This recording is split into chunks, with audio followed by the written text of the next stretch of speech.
Welcome to Built to Finish. I'm your host, Lembi and Pivnik. Join me each week as we explore the journeys of audacious goal setters. This includes experienced founders, CEOs, and entrepreneurs sharing pivotal moments that propel their success. We'll also be talking with endurance athletes who push the limits of physical and mental ability. This show is brought to you by Acresis, offering tailored, high-impact advisory services to help founders get to their finish line with a strategic acquisition or majority investor recapitalization. Let's get started. Welcome to another episode of Built to Finish. My guest today is a two-time best-selling author. He is a former Division I baseball player at Arizona State University. Drawing from his prior college baseball career, he brings an athlete's perspective to leadership. Through his journey, he has gained invaluable insights into what helps organizations grow, how great leaders learn, and why Learnit companies outpace their competitors every time. He is the host of the Learnit podcast and is the founder and CEO of Learnit. Damon Lembi, welcome to the show. Stephen, it's great to be here. Thanks for having me. You bet. I can't wait for this conversation. So I love the title of your first book, Good Decisions Equal Success. That is a great title and very powerful statement. Can you share a defining moment in your career where a key decision led to significant success? I would say a key decision that led to significant success was, and I think you'll like this one, right before COVID, one of our main local competitors was looking to transition out, and we were able to acquire them for a relatively fair price. And we onboarded not only their customers, but also their content and a couple of key employees that they had. So that was a nice decision that we made. It worked out well for us. Great. How long did you compete with them before you ended up acquiring them? 15 years. And Wow. the funny thing about it was that I'd probably go up into the alley in San Francisco in the financial district and get wine with the guy maybe once a quarter to talk about it, or every 3 times a year. Um, but yeah, we competed with him for 15 years, and eventually he decided to exit, and Learnit acquired them. Fantastic. Sounds like that worked out well for you. Yeah. Awesome. So in your other book, The Learn It All Leader, I love this term. You contrast learn it alls with know it alls. So how can leaders cultivate a continuous learning mindset while balancing the strenuous demands of running a business? Well, I think it's important. You have a learn it all and you have a know it all. A know it all, we've all seen them. People who have all the answers, they have it all figured out. They're pretty stuck in their ways, right? And they're not open to other ideas or diverse opinions. Um, and then on the other hand, is a learn it all, somebody who comes in. I've known you for a while now, Stephen. Somebody who's humble, open to different ideas, wants to hear what people have to say. But with that being said, I'm not saying you just continuously learn all the time and that's all you do. Uh, a gentleman once told me, named David Katz, that learning without doing is treason. So you have to take your learnings, whether it's from reading or from mentorship or from coaching, and actually implement some of what you've learned. Because at the end of the day, if you're not generating results, then or executing, then it's just not worth it. You have to find ways to apply what you've learned and have a positive impact on your organization. I agree. I love that saying. Learning without doing is treason. That's a good one. There's so many people that love to learn, myself included. I'll read self-help and development books all the time. But something I heard recently really stuck with me. They said instead of reading another dozen books this year, just read one or reread one and execute everything that book says religiously for the entire year, and you'd be surprised at the results. I really like that, and I'm curious if you have a specific book that you've reread a couple times, because I used to do the same thing. I'd say, okay, I'm going to read, is 20, 30 leadership books or self-help books.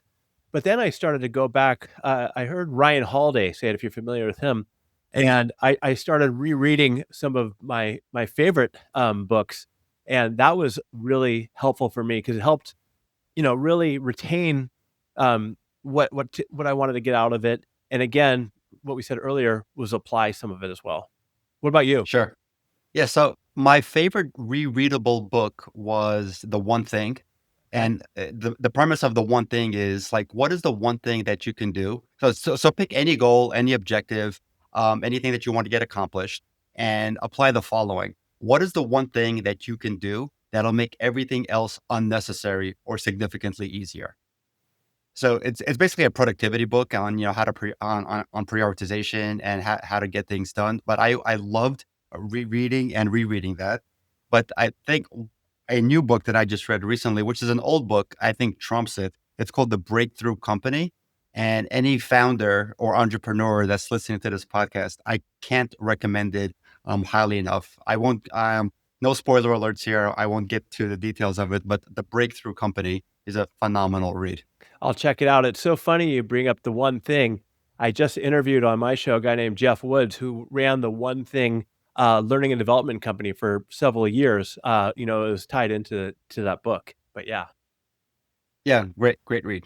So back to decisions. So what do you think are some of the most common decision-making pitfalls that business leaders fall into? And how do you think they can avoid them?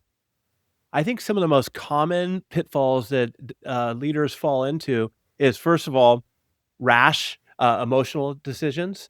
Just going with your gut. Now, I'm not saying you should never go with your gut, but I made some mistakes where I just went with what I thought, and I didn't really look through some of the facts. I also think not bringing in the right stakeholders, the other team members who might have opinions that would really make sense. I think that that's important.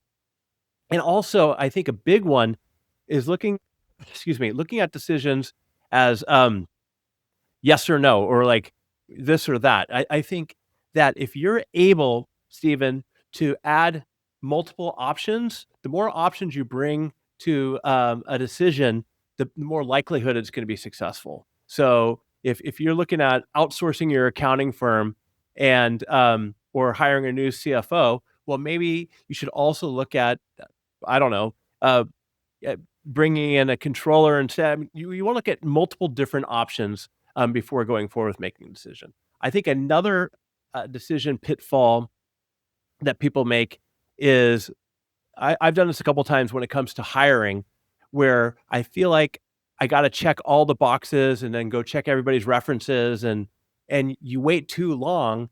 And if you wait too long, that person might end up taking another job. And what Jeff Bezos always says is if you have 70% of the facts and you feel good about it, then don't get stuck in decision paralysis, move forward and go for it. Yeah, analysis paralysis is a big one, and that definitely slows down a lot of progress. I wholeheartedly agree. So I love that you emphasize how learning can become a competitive advantage and learn it all type companies, outpace their competitors. Like what actionable strategies would you recommend for leaders to actually create a culture of learning within their company? So when it comes to a culture of learning, I think hands down it starts at the top. The leadership needs to model it. And when I talk about a culture of learning, I'm not saying just all formal training, right? Taking classes and everything like that. I'm saying you need to create an environment where your team has the psychological safety and the autonomy to try things and make mistakes. Um, and that you also, as a leader, are good at giving and receiving feedback. Because if you are good at giving and receiving feedback and you're able to accept feedback without getting defensive, then people can come to you and they can give you, hey, Damon, you could have done this differently or you could have done this better. And I think feedback is fuel for learning. So that's what when you have that type of culture where people feel comfortable coming to you, giving feedback, trying things, failing and knowing that, hey, they're not gonna get reprimanded for it and that the leadership has their back, that's what I define as a culture of learning. Agreed. Easier said than done, right? For somebody at the top to have an open door policy for a feedback loop, right? Sometimes that can bite you, but if done right, it's going to be very beneficial. Yeah, I think, and I'm kinda curious again to how you've progressed over the years, but, early on, it was kinda tough for me. Like, I figured as a small business owner, I wanted to be involved in all the decisions, I had all the answers, and, And I ended up becoming the bottleneck in our organization, because I didn't give people the autonomy to try things. And when they came to me, if they disagreed, I got a little defensive. But over time, I learned, hey, you know what? I don't have all the answers. These are my strengths. Other people have different strengths. I need to tap into my resources I have with me, for people who may be better, whether it's at marketing or accounting, and learn to grow that way. Yeah, I wish I learned that lesson earlier on. Just like most found or first time founders, especially very young first time founders, for the first 5 to 10 years of my company, I thought I knew it all, and when I realized that I didn't, and it was totally fine for others to make big decisions, that's when the growth really started occurring. Yeah, I'm with you 100%. And early on in my journey, I was really lucky. I had my dad as a mentor, and who's ran several successful businesses. And I really wanted to expand. And I thought I had all the answers figured out. And so we overexpanded right around the time where the dot-com bust happened.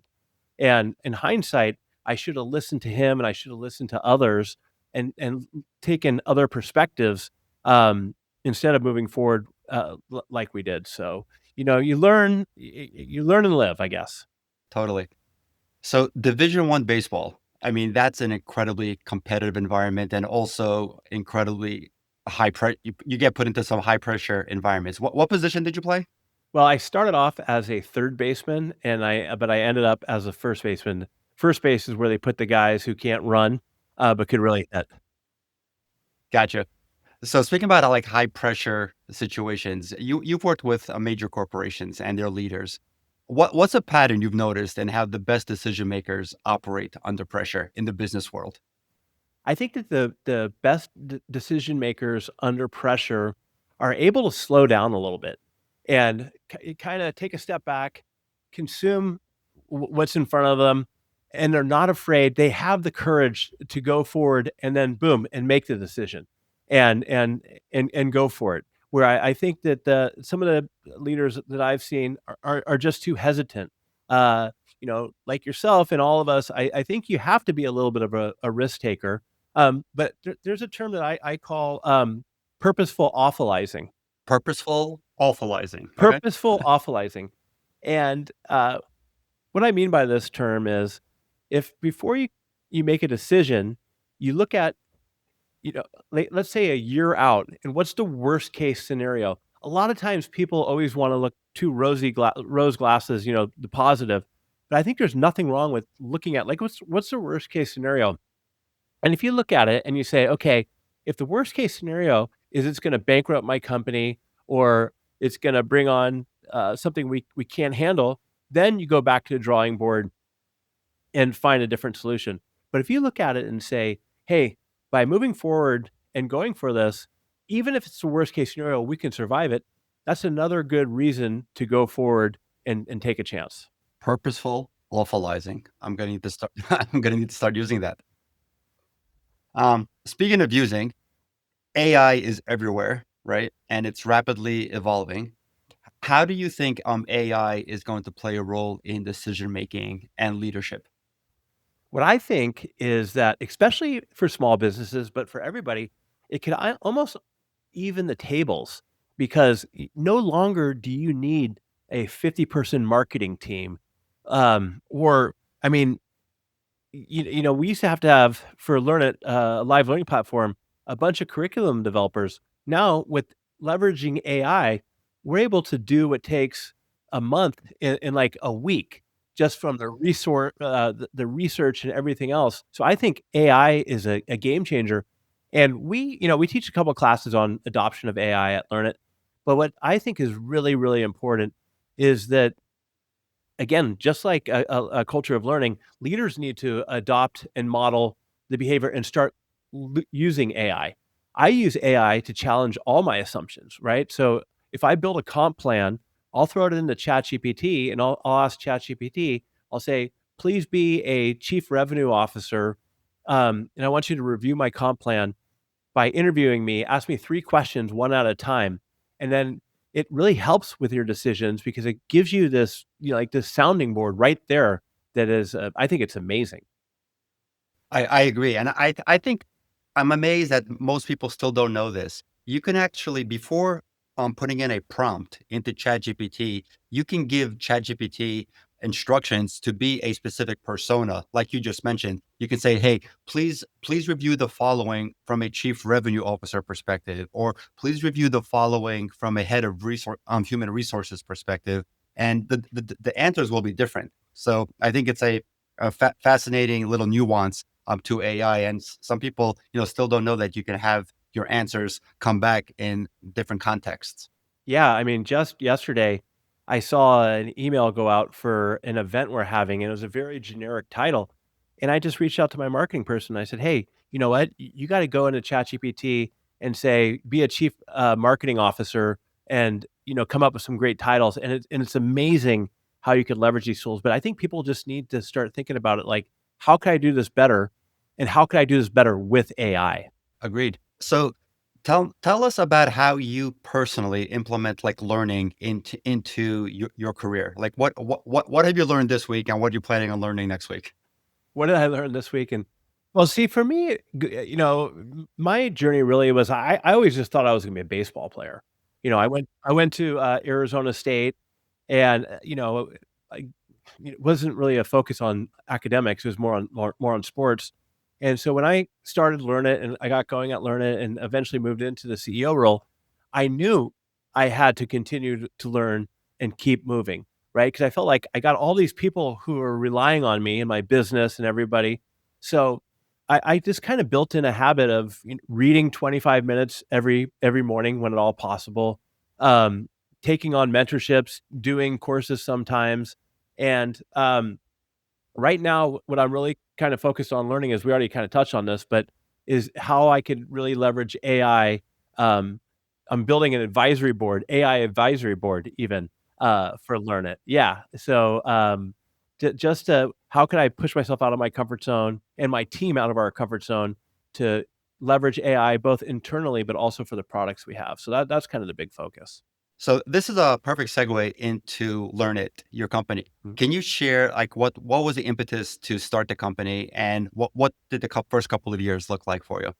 So the impetus to start the company, in all honesty, it was my father's idea, right? So, we had a large, one of the largest real estate portfolios in San Francisco and hotel chain and everything, and this was the '90s, so this was quite a while ago, and he was trying to like a lot of great, entrepreneurs, he was trying to solve his own problem. He wanted to digitize, our portfolio, so he went and took a class someplace, and he hated it. He thought it was full day class. It was boring. The teacher was stale. The environment looked like you walking into a hospital. And so he called the CFO of our old savings and loan. And he's like, "There's got to be a better way to do this. There's got to be a better way to make it shorter, quicker, faster, and more engaging, and inexpensive enough so everybody can take computer training." I mean, this was 1995, right? And so computers were just getting going. And so that's where the impetus for Learn It started. He was a big risk taker. So basically, he didn't do too much more research than that. He just we funded it ourselves. I was just getting out of school. I started off as a receptionist. My dad never worked at Learn It, and a couple of years into it, um, the other guy wasn't working out. I taught it was probably 3 years into it. I taught classes, did sales, and yeah. So then they let him go. I threw my hat in the ring. I became CEO. That was right again around the time of the dot com when everything was exploding, especially where I was at in San Francisco. And and that's where we started as a computer training company. But we really evolved over the years to be less about computer training and more about holistically how do we help organizations upskill their teams and reach the outcomes and goals that they need to thrive, I guess, in the future of work is what we like to say. Okay. So, what track of your entire library, what track is most popular from a professional growth perspective? Right now, I would say it's the new manager skill sets. So a lot of companies, as they grow and evolve, are onboarding new managers all the time, and a lot of times these managers are high performing individual contributors with no leadership skills. And for your listeners out there, be very careful before you promote somebody into a leadership role for the first time. First, you got to find out why would they want to be in leadership, and if you do, please give them the tools that they need to be successful because it's a completely different skill set. So I would say that is our most popular track right now. It's how to upskill new managers and also middle managers because that's a very tough role these days, right? Because you got the senior leadership you gotta cater to, but also to your team. And so, new managers, middle managers, and the third one I would say is, still leading in a hybrid environment. How do you improve communication? How do you deal with some people who are working remotely and you got other people back in the office? So those are our 3 key tracks that we're doing these days. You just reminded me of the most shocking response I've ever received while giving somebody a promotion. I basically thanked them for all their hard work, congratulated them on all of their productivity and success. And I said, as a result, want to promote you to be the group manager. And the response was, no, thank you. I love doing what I'm doing, being an individual contributor, and I don't want to be a manager. Which 9 out of 10 people would love that promotion, and of course they want that title and the bump in pay. But it takes a lot to realize that you want to stay in an individual contributor role. What did you think what was your reaction when that person said that to you? I I was so proud of them, and I liked and respected them already, and my admiration and respect, went up several notches when they came back with it. And I said that was a huge lesson to me, right? I said, "Wow, not everybody, wants that title or wants, that type of recognition. They want to continue doing what they're doing."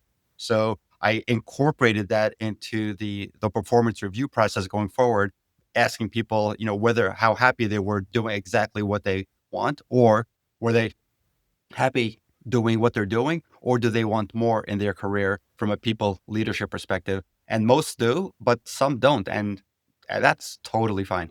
Yeah, I don't think leadership has to be for everybody, and I think it's almost an outdated way of thinking about things that promotion has to be through leadership. I mean, maybe somebody could be a mentor but stick doing what they're currently doing.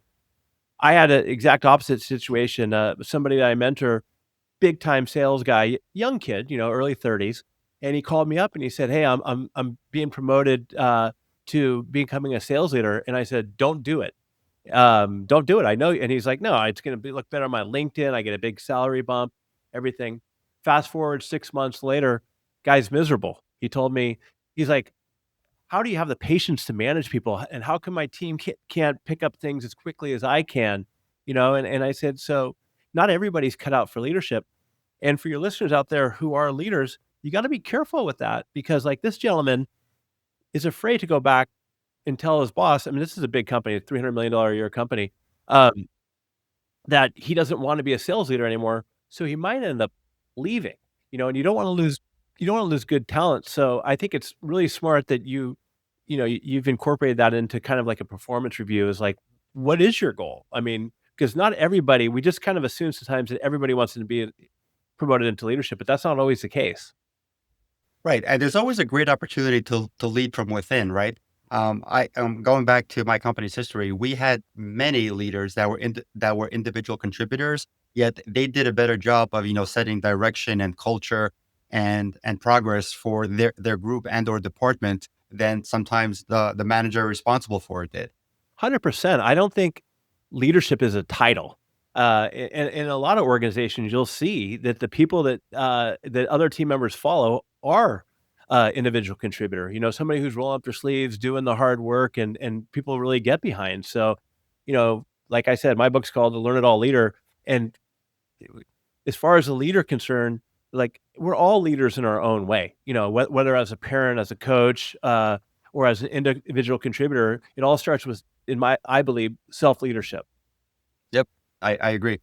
So, speaking of your book, what was the impetus to get the book out, and how talk to me a little bit about that process, and I'll share some of my approach as well. But I'd love to hear from fellow authors. Yeah, well, I'd have to say, um, my book, The Learn It All Leader. My wife really pushed me to do it, and which I appreciated. And at first, I was going to start off and it was going to be just kind of about my family and where I grew up and my sports career. But as I started thinking about it, it kind of evolved into wanting to tell my story about playing for a handful of 3 Hall of Fame baseball coaches, and um, and then the learning lessons that I took, good and bad. I made a ton of mistakes at Learn It, right? So share some of those so I could help people. And I really wanna speak quite a bit about the great team members, both current and, the alumni that we've had. And so the process was, and, I'm not afraid to admit it, I mean, I had a writing coach, somebody that helped me, who's fabulous, who now works at Learn It, with me, Oh, wow. yeah, her name's Skylar Gray, she's phenomenal. And it was a great process, and I really enjoyed it. But, at the end of the day, I wasn't gonna do much with it. I was just like, "Okay, I'm gonna put my book out there," and, at first I was nervous. I'm curious to see if you felt like this. I'm like, "What if everybody hates it?" Y or they think that it's stupid? And so I was a little had a little bit of imposter syndrome with it, and, kinda laid low, but I sent it to a couple of my baseball coaches, and this famous guy named Andy Lopez said, "Hey, this is great, and this is what people like you who lose your identity in sports, because you think you're gonna be a pro baseball player, but you transition into this successful business leader, and there's so many skills that are transferable." He's like, "You should get this not only in front of business leaders, but just other, retired athletes." And so, I just got on the podcast circuit, and to promote it, and it's turned out to be a lot of fun and turned into quite a few keynote speeches that I do from it. So I'm proud I was able to get it done. What about you? That's fantastic. Yeah, so when the lockdown was finally over and trade shows started happening again, I went to a trade show for a client of mine, an advisory client, because I just wanted to learn more about his industry. And I was going to go anyway, but when I found out that the keynote speaker was going to be Ed Viesturs, who is a famous mountain climber, I said, okay, I'm definitely going because A, I want to go to the conference. B, I want to hear Ed Viesturs speak. So Ed Viesturs opened up the show with his keynote, talked about all of his climbing adventures, how he summited 14 of the highest peaks in the world without supplemental oxygen. It was a great story, super inspirational. And then he closed with a slide of his book. I'm like, wow, that's how he gets on stages. He's got a book. So I'm like, I think I have an interesting story with what I've done in the business world and what I've done in the endurance sports world. I said, you know what? I need to memorialize my story in a book so that I can get on stage. I really never expected to sell one copy of it. And I'm not embarrassed either because I've never written, I blog a lot about my adventures, but I've never written a book. And one of my favorite sayings is anytime you attempt something new without expert guidance, your results are going to be suboptimal at best or a complete failure. So I didn't want the finished product to be suboptimal. Writing blogs is a lot different from writing a book. So I hired a ghostwriter and we worked together for many months, got it out, and it blew my mind when it hit number one on Amazon for the first week or so of its release. Just it totally exceeded my expectations. Yeah, I read your book, and similar to my book, uh, I it sounds like me, and your book sounds like you, and that's why it's okay to have a ghostwriter. I put a lot into it because, again, I'm thankful to my wife. She'd watch the kids. I'd come in on Saturdays, and I'd go through the drafts, and I'd rewrite it. I'd get it in my language and in my words, and, I just would have to say, out there these days, I think having your own book, especially as a business leader, is like this decade's version of a business card.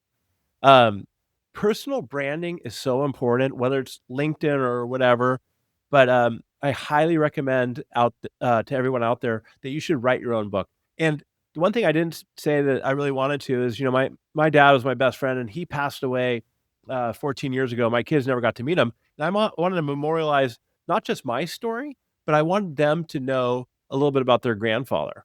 And so I talk a lot about the love that my parents, both of them, gave to me, and the mentorship and everything. So that was another big part of it. So I highly recommend to everybody out there, you should go out and write your own book. I couldn't agree more. I heard a stat recently that like that 80% of the world wants to write a book and a tiny percentage actually do.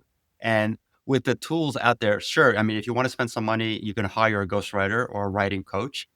But ChatGPT is becoming incredibly powerful. It can easily help you, come up with an outline and even details for a chapter if if you feed it some of the ingredients you want in the individual chapters. But I don't think people aren't writing a book because they don't want to spend money on a ghostwriter or a ChatGPT. I think it goes back to they're afraid to put their work out there to the world. In the sense of, well, because 'cause I've had people tell me, they're like, "Yeah, I'd love to write a book, but what if people think I'm s this is lame," right? And so, my thing is, and as an entrepreneur, as a leader, you gotta get comfortable with getting out of your comfort zone. And, y putting your story out on paper and sharing it with the world, that could be a pretty vulnerable place to be. But, at the end of the day, I'm proud of what I did, and I know you're really proud of the work you've done around your book, and, it was an absolute game changer for me. I mean, I got drafted by the Atlanta Braves, for baseball, out of high school, and, 30 years I ended up going to college.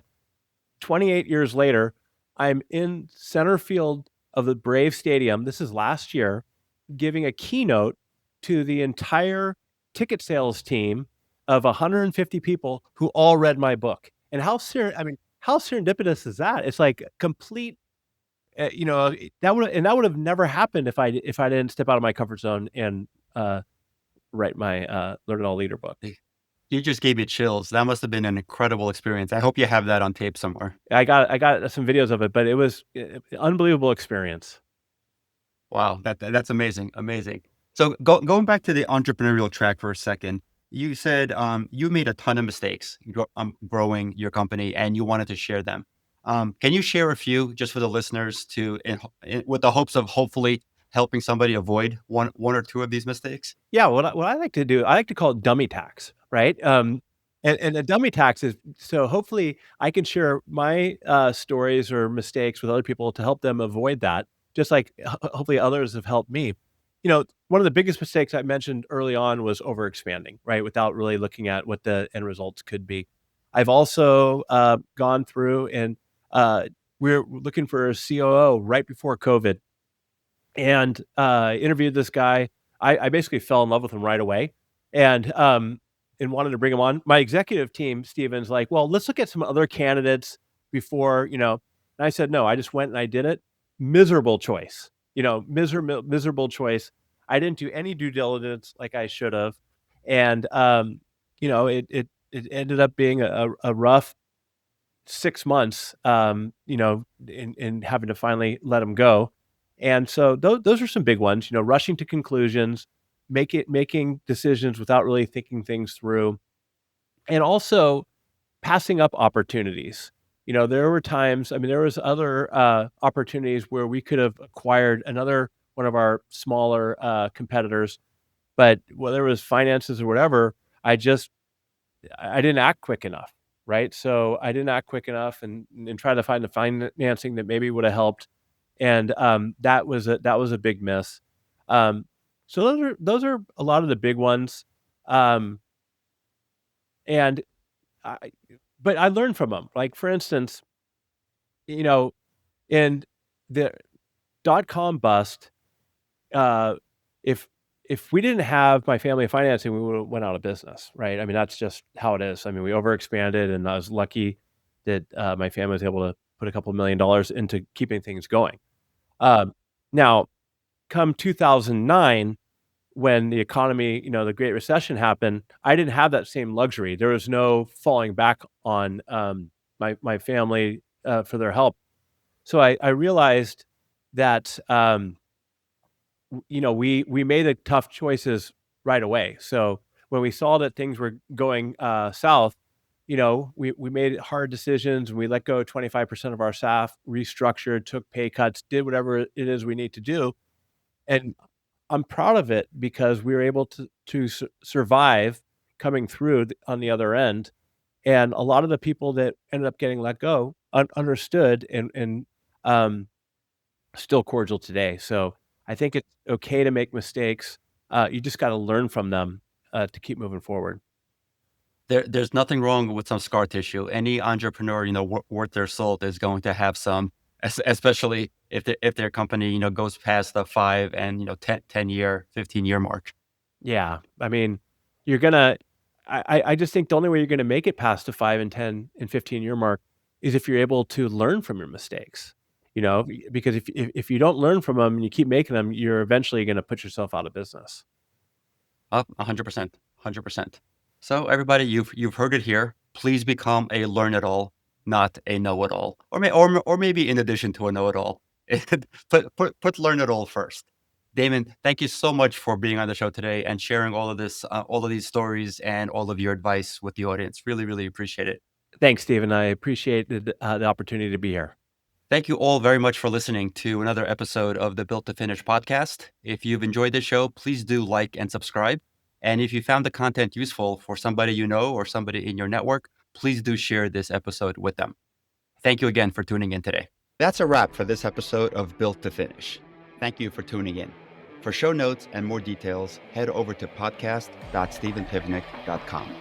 Special thank you to our sponsor, Accresis, offering tailored, high-impact advisory services that help founders get to their finish line with a strategic acquisition or majority investor recapitalization.